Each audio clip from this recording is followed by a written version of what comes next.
दोस्तों आज की कहानी का ये सेकंड पार्ट है। इसका फर्स्ट पार्ट ज़रूर देखिएगा, तभी पूरी कहानी समझ में आएगी। वक्त का पहिया तो वक्त के साथ चलता ही रहता है, चाहे कोई दुखी हो या सुखी। आज पूरे 2 साल बीत चुके हैं काजल और अजीत को अलग हुए। आज शाम जैसे ही काजल ऑफिस से लौट कर आती है, तभी उसकी सहेलियों का फ़ोन आता है कि कल छुट्टी का दिन है, तो चल हम सब मिलकर पिकनिक पर चलते हैं।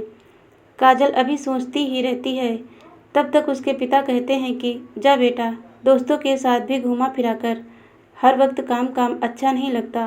और फिर काजल अपने दोस्तों को चलने के लिए हामी भर देती है।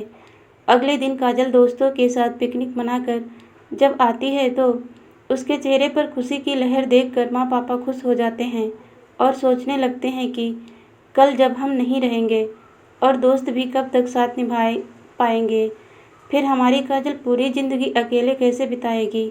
यही सोचते हुए फैसला लेते हैं कि काजल को एक नई ज़िंदगी की शुरुआत करनी होगी। यूँ ही सोचते सोचते एक दिन माँ काजल से कहती है कि हम सिर्फ तुम्हारा भला चाहते हैं लाडो, एक बार हमारी बात सुन लो। हम कब तक साथ निभा पाएंगे तुम्हारा, इसीलिए हम चाहते हैं कि तुम्हें भी एक अच्छे जीवन साथी का सहारा मिल जाए। आखिर कब तक पुरानी यादों के साथ ये ज़िंदगी काटेगी। एक बार इस बारे में सोचकर ज़रूर देखना। काजल पहले तो मना कर देती है, फिर माँ के कहने पर बस यूँ ही कह देती है, ठीक है मैं सोचूंगी। आज रात काजल की आंखों में नींद नहीं आई, बस अजीत के बारे में सोचती रही कि क्या अजीत अपनी ज़िंदगी में आगे बढ़ चुका होगा, क्या वो अब तक शादी कर चुका होगा, उसके अब बच्चे भी होंगे, क्या वो मुझे भूल चुका होगा। यही सोचते सोचते कब सुबह हो जाती है पता ही नहीं चलता। ऐसे ही ना जाने कितनी रातें काजल ने खुद से सवाल करते हुए बिताए थे। अगले सुबह से वही ज़िंदगी जीने लगती है काजल। रोज़ सुबह ऑफिस जाती, फिर शाम की चाय के साथ माँ पापा के साथ गप्पे मारती। फिर एक शाम काजल अपने माँ पापा के साथ बैठकर के चाय और गप्पों का आनंद ले रही थी, तभी डोर बेल की आवाज़ आती है। और तभी अरे ये क्या, ये तो अजीत की माँ है। दरवाज़ा खोलते ही काजल की माँ सोचने लगती हैं और तीनों खड़े खड़े उन्हें बस यूं ही देखते देखते यही सोचते हैं कि अब क्यों आई हैं। अजीत की माँ सुमन जी चुपचाप सबको देखते हुए अंदर आती हैं, जैसे उनकी नज़रें कुछ तलाश कर रही हों।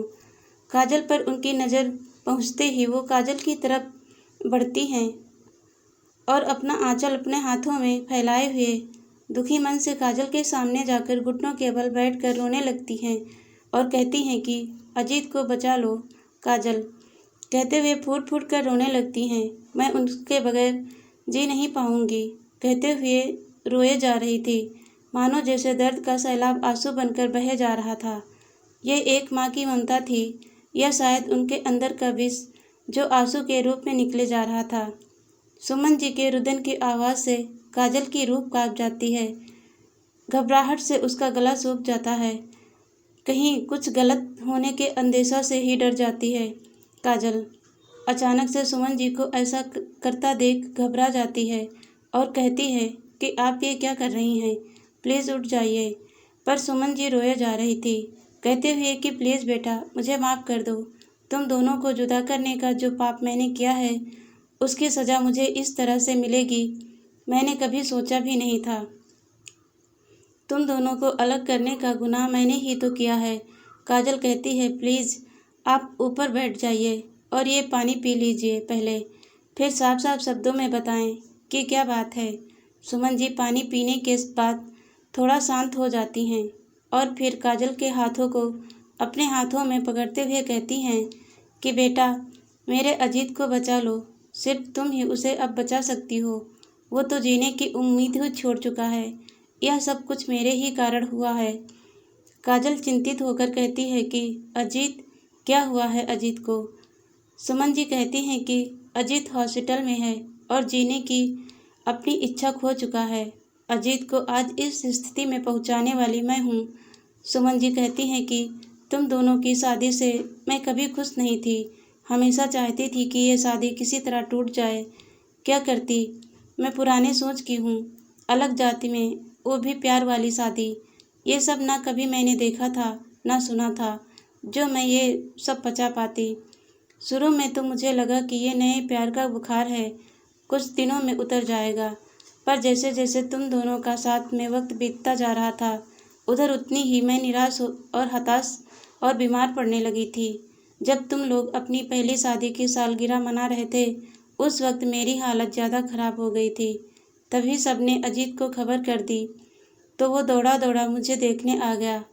और जब उसे पता चला कि मेरी बीमारी की वजह वो ही है, तो बहुत दुखी हुआ। मेरी हालत में जब थोड़ी बहुत सुधार हुई, तो मैंने अजीत को देखते ही उसे अपने पास बुलाकर अपनी इच्छा बताते हुए उस पर दबाव बनाया कि अगर वह तुम्हें नहीं छोड़ेगा तो मैं खाना पीना छोड़ दूंगी। और जोश में आकर मैंने उसे अपनी कसम दे दी। तब अजीत यूं ही मेरा मन रखने के लिए ठीक है कह के पहले आप खाना ठीक से खाओ पियो। अजीत को लगा कि मैं बीमारी में सब कह रही हूँ, कुछ दिनों में भूल जाऊंगी। यही सोचकर वो यहाँ वापस तुम्हारे पास लौट आया। फिर कुछ दिनों तक जब मुझे खबर ना मिली, तो मैं अजीत को लगातार फ़ोन करती रही और तुमसे अलग होने के लिए उसे कहती रही। अजीत कभी भी तुम्हें दुख तकलीफ नहीं देना चाहता था, इसलिए चुपचाप रहता, पर कभी भी तुम्हें सच बताकर दुखी नहीं करना चाहता था। तुम्हारे चेहरे की मुस्कान नहीं खोना चाहता था। फिर जब उसे कोई रास्ता नहीं सूझा, तो मेरी जान बचाने के लिए उसने सब कुछ छोड़ के बाहर विदेश जाने का फैसला कर लिया, ताकि वह आसानी से तुमसे दूर हो पाएगा। अपने दिल पे पत्थर रख के अजीत तुमसे अपनी माँ की खुशी के लिए हमेशा के लिए दूर हो गया। लेकिन पल पल अजीत तुम्हारे लिए तड़पता रहा, तुम्हारी फिक्र में हर वक्त बेचैन रहता, और वो तुमसे इतनी दूर रह ही नहीं पाया। वो तो कुछ महीनों बाद ही विदेश से लौट आया था। न जाने कितनी बार वह तुमसे छुप छुप के मिलने जाता, पर मेरी दी हुई कसम की वजह से मिल नहीं पाता। तुम्हें दूर से ही देखकर चला आता। उसने सोच लिया था कि जिस घर में तुम रहती हो, वो घर तुम्हारे नाम कर देगा, ताकि तुम उसमें आराम से रह सको। पर तुम उससे पहले ही अपने माँ पापा के पास आ गई। अजीत को भुलाकर तुम अपनी ज़िंदगी में आगे बढ़ चुकी थी, जिससे अजीत को थोड़ा सुकून मिला कि उससे नफरत ही सही, कम से कम तुम अपनी ज़िंदगी तो जीने लगी हो। अजीत कभी भी एक पल के लिए तुम्हें भूल नहीं पाया है। बस वो माँ और पत्नी के बीच किसी एक को चुनने की चिंता में जीने की चाह ही खत्म कर बैठा है। और धीरे धीरे न जाने कब इन बीमारियों ने उसे घेर लिया। आज अजीत जिंदगी से खफा होकर अस्पताल के बेड पर पड़ा हुआ है, लेकिन उसकी हालत मुझसे देखी नहीं जा रही है। यह सब मेरी वजह से हुआ है। मेरे कारण ही अजीत के अंदर की जीने की इच्छा खत्म हो गई। काजल, मेरे बेटे में फिर से जीने की चाह भर दो। उसे वापस ले आओ हमारी दुनिया में। उसे पहले जैसा ही हंसता खेलता अजीत बना दो बेटा। तुम्हारा बहुत उपकार होगा इस अभागी माँ पे। मैं तुम्हारे सामने अपना आंचल फैलाकर अजीत के ज़िंदगी की भीख मांगती हूँ, और अपने गुनाहों की माफ़ी मांगती भी। हो सके तो मुझे अब भागन को माफ़ कर देना, जो अपने ही बेटे की खुशियों को बर्बाद कर दी। अजीत बस तुम्हारा है, वो सदा से तुम्हारा ही था। अजीत का इसमें कोई कसूर नहीं है, सिर्फ वह बेटे होने का फर्ज निभा रहा है, लेकिन दिल ही दिल में तुम्हारे लिए तड़पता रहा। काजल आज फिर उसी मनोस्थिति में थी जब उसके हाथों में तलाक के पेपर थे। आज फिर काजल कुछ कहने की स्थिति में नहीं थी। उसके धुंधली सी आंखों के सामने बस अजीत का चेहरा दिख रहा था। अजीत की तकलीफ के सामने आज काजल को अपना दुख कम लग रहा था। काजल तो फिर भी अपने माँ पापा सहेलियों के साथ जी रही थी, पर अजीत तो कब से अकेला था। उसके तड़पे दिल पे हाथ रखने वाला भी कोई नहीं था। सोच के ही काजल सिहर उठती है। काजल को अफसोस होता है कि वो तो एक नई जिंदगी की शुरुआत का सोच रही थी। छी, कितनी बुरी हूँ मैं।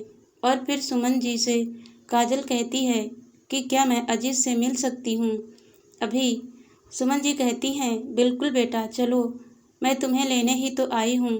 फिर काजल अपने माँ पापा के साथ अस्पताल के लिए निकल जाती है। आज इतने सालों बाद क्या कहूँगी या क्या पूछूंगी, इसी उलझन में काजल अस्पताल पहुँच जाती है। काजल आज अजीत को पहचान भी नहीं पाती।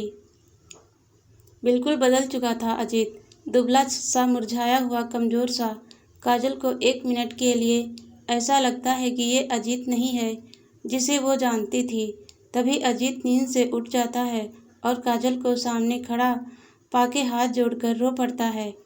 काजल तुरंत अजीत का हाथ पकड़ लेती है और समझ भी जाती है कि यही मेरा अजीत है। आज बिना कहे बिना बोले अजीत और काजल एक दूसरे की आंसुओं की भाषा पढ़े जा रहे थे। आज उन दोनों के दिल का दर्द, इतने सालों की तड़प इन आंसुओं की धारा में बहती हुई बाहर निकलते जा रही थी। काजल कहती है कि कसूर ना तेरा था ना मेरा था, ये तो हमारी किस्मत का लिखा वनवास था जो हमने काट ली। काजल अपने प्यार और समर्पण से अजीत को पुनः पा लेती है। अजीत की सेहत में धीरे धीरे सुधार आने लगता है। फिर कुछ महीनों बाद अजीत को अस्पताल से छुट्टी मिल जाती है। अजीत और काजल का प्यार इस परीक्षा से तब के और भी निखर चुका होता है। दोनों के चेहरों पे एक संतोष का भाव उत्पन्न हो चुका था। अब वो एक साथ नई जिंदगी की शुरुआत करने निकल पड़ते हैं। शायद हमने कभी ध्यान से देखा नहीं कि अक्सर कई घरों में पत्नी और माँ के बीच सबसे ज़्यादा एक पति पिसता है, पर वो किसी से कुछ कह नहीं पाता, अंदर ही अंदर घुटता है। आखिर पुरुषों को भी तकलीफ होती है, पर हम इससे अनजान कभी पत्नी के रूप में तो कभी माँ के रूप में अपनी मन की भड़ास इन पे ही निकाल देते हैं और हमेशा ये आरोप लगाते हैं कि तुम्हें हमारी फिक्र कहाँ है, तुम्हें तो बस उसकी पड़ी रहती है। दोस्तों, कहानी अच्छी लगी तो वीडियो को शेयर कीजिएगा और मुझे सपोर्ट करने के लिए मेरे चैनल को सब्सक्राइब कीजिए। वीडियो देखने के लिए बहुत बहुत धन्यवाद दोस्तों।